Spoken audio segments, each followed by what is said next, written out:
tudo bem? Meu nome é Sun e hoje eu vou contar a história do Imperador de Jade. Bom, o Imperador de Jade, ele seria mais ou menos equivalente a Zeus da mitologia grega, porque ele é o governante dos demais deuses, dos deuses que vivem no reino celestial. Então, ele é uma figura com bastante relevância na cultura chinesa, na mitologia e está presente também na cultura popular chinesa. Mas qual que é a origem do Imperador de Jade? Como é que ele surgiu e como que ele conseguiu ascender a essa posição tão suprema no panteão de deuses, né? Bom, o Imperador de Jade originalmente era um príncipe de um reino mitológico, né? E quando eu falo reino mitológico, é um reino que teria existido há milhares, centenas de milhares de anos atrás, ou seja, é um reino imaginário de uma época que nunca existiu. Então, nesse reino mitológico chamado de Reino da Pura Felicidade ou Reino Brilhante, havia o rei e a rainha. Era um reino muito próspero, muito feliz, só que eles não tinham um herdeiro. E essa era a grande preocupação. Quem iria suceder o trono quando o rei e a rainha falecessem, né? Então, o casal real rezou, orou, pediu muito, com muita perseverança, muita fé, para que os céus lhe enviassem um filho. E bom, tal foi a sua perseverança que isso comoveu os céus. E os céus então decidiram enviar a esse casal um filho. Então um dia a rainha teve um sonho. Nesse sonho, um imortal taoísta chegava para ela carregando uma criança no colo. Essa criança era muito bonita e ela emanava uma luz brilhante, saía raios de luz dela. E esse imortal taoísta então falou para a rainha: olha, essa criança será seu filho e ela será uma criança muito especial. Então cuide bem dela, porque ela tem um potencial para crescer muito, se iluminar muito e ser supremo entre os seres. Dito isso, a rainha acordou e no dia seguinte realmente descobriu que estava grávida. E aí, com isso, o casal então teve o seu filho, o príncipe, e quando o príncipe nasceu, havia uma luz, saía uma luz dele que iluminava todo o recinto, e dizem até que a própria cidade, todo o reino se iluminou, com o seu nascimento. Bom, e esse menino, desde muito jovem, ele foi se mostrando uma pessoa muito benevolente, muito compassiva. Então, sempre que ele podia, ele ajudava os pobres, ele amparava os sofredores do reino, aliviava os sofrimentos, e isso foi só aumentando à medida que ele ia crescendo, Aí, um dia o rei acabou falecendo, e o príncipe então sucedeu ao trono e se tornou o novo rei. E nesse período que ele governou o seu reino, ele governou com muita compaixão e muita sabedoria. Mas uma coisa o incomodava muito ainda, que era a própria existência do sofrimento humano. Como uma pessoa muito compassiva, ele se atentava muito ao sofrimento do seu povo. E ele se perguntava, mas ele via os sofrimentos dos quais nenhum ser humano consegue escapar, que é o sofrimento da doença, da velhice, da morte, da reencarnação para começar tudo de novo. E ele se perguntava, mas será que é isso mesmo? Será que não tem como escapar disso? É um movimento que lembra até o movimento que o Buda fez, o Siddhartha Gautama, que ele se fez esses mesmos questionamentos inquietado pelo sofrimento humano, E aí, tal como o Buda, esse rei então abdicou do seu trono e buscou uma vida eremita. Ele foi para as montanhas, foi buscar a verdade do sofrimento humano.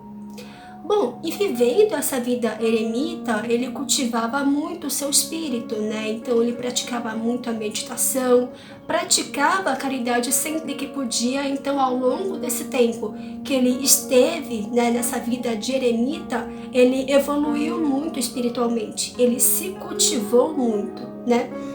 Então, ao longo desse tempo, e a gente coloca aqui milhares de anos, esse rei, agora um eremita, ele conseguiu se tornar um imortal.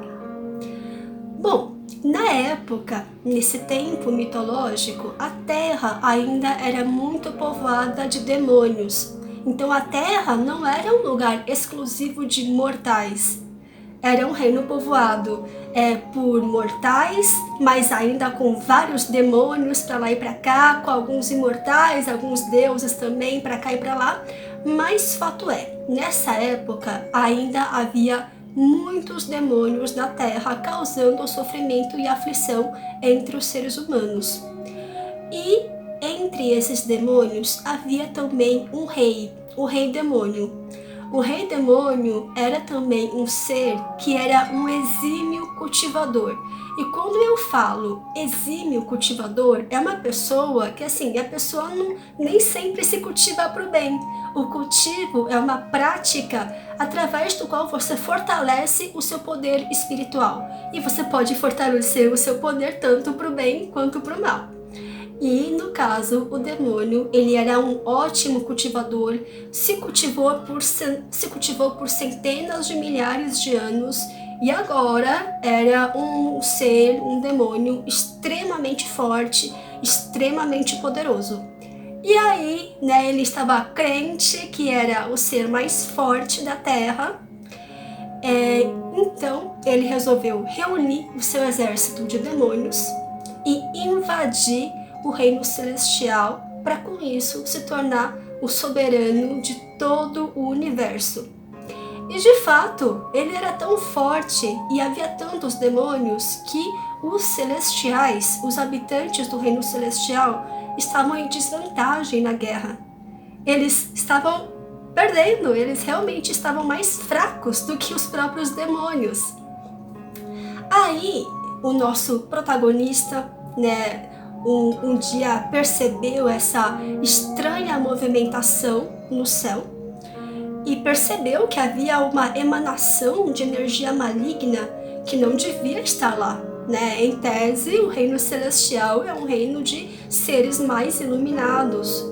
Mas, como ele percebeu então essa estranha movimentação no céu, ele foi para lá então e verificou o que estava acontecendo. A guerra estava instalada, estava um caos, demônios para todo lado e eles estavam ganhando, o que era pior. Então, o que ele fez? Ele desafiou o rei demônio a lutar contra ele. E assim, o rei demônio percebeu que, opa, apareceu um oponente à minha altura. Estou vendo que você é forte, então, ok, vou topar esse desafio. Feito isso, os dois começaram a guerrear. Foi uma luta intensa, forte, levou muito tempo para decidir o final desse combate. Só que no final aconteceu de o nosso protagonista conseguir derrotar o rei demônio. E com isso, bom, a guerra estava terminada, né? E os demônios, assim que viram que o seu rei caiu, bateram em retirada. E os imortais, os celestiais, correndo atrás pra, né, agora vocês vão ver. Né? Aí começaram a liquidar vários demônios, mataram vários demônios, e aí com isso os demônios foram expulsos para o seu próprio mundo. Inclusive, a humanidade se beneficiou disso porque os demônios deixaram também de habitar o reino humano. Ficou só um aqui e ali, mas o lugar de demônio não era mais na Terra, né? Pelo menos naquela quantidade que tinha antes. Então, aí com isso, o imperador de Jade, que ainda não era imperador de Jade, ele foi proclamado como o grande herói dessa guerra. E aí, pelo seu mérito dessa vitória, ele então foi reconhecido por todos os celestiais como o novo governante do reino celestial. E aí com isso é que veio o seu título. Foi aí que ele foi coroado, né, o imperador de Jade, o governante dos céus. E bom, hoje o imperador de Jade, nós temos várias produções literárias que citam o imperador, nós temos filmes, nós temos animações. Então o imperador de Jade, tal como o Neza, é uma figura muito popular também na cultura chinesa. Aparece em várias produções culturais, né? E algumas vezes ele vai aparecer como um ser, um homem não tão sábio assim, não tão benevolente assim, né? Às vezes ele aparece como uma pessoa dura, uma pessoa mais autoritária, né? Então, assim, são diferentes versões, mas a versão oficial seria essa, de que o imperador de Jade é esse ser benevolente e muito, muito poderoso e está no topo da hierarquia dos deuses chineses. E qual que é a pronúncia do nome imperador de Jade? É Yu Di. Yu é Jade, Di é imperador. Agora, tem também um outro jeito de chamá-lo, que é Yu Huang Da Di, né? O grande imperador de Jade. Seria um título mais completo. Tá bom? Então esse é o nosso imperador de Jade, o Zeus da mitologia chinesa. Espero que tenham gostado.